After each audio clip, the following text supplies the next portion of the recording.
Lyme disease and its existence in Australia is, to say the least, controversial. Dr Richard Sleffel is one of few doctors who have openly voiced their view that Lyme disease can be contracted in Australia. Clinically, this illness is here. The evidence that we're getting from overseas testing is showing positive. I've got patients responding very well to treatments, which are treatments for Lyme disease, but you can't refute this illness by saying just because the test isn't positive, therefore it doesn't exist.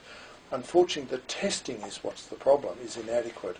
As a result, he says many sufferers are misdiagnosed, told they have multiple sclerosis and motor neuron disease, when really they have an illness that can be treated.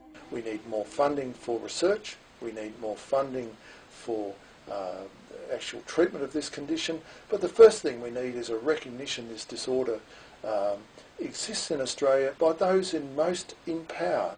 In 2012, the New South Wales government concluded there was little evidence to show the disease could occur in Australia, citing a study from the early 1990s where 12,000 ticks collected from different parts of the state showed no sign of the bacteria. It has not changed its stance since. 2 years later, the federal government ruled the same, the results stunning both sufferers and those offering life-saving treatment, particularly the head of the St George Clinic in Germany.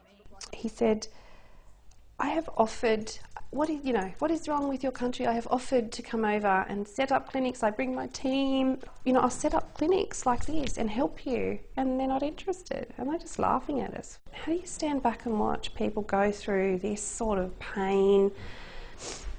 How do you do that? After being contacted by NBN News, a spokesperson from the Federal Department of Health acknowledged many sufferers have not travelled overseas, yet stresses there is still no conclusive evidence of a bacteria responsible for the disease in Australia.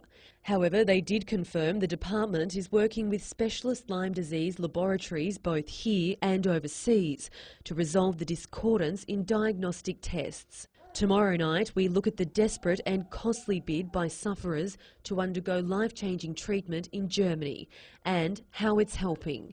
Emma Murphy, NBN News.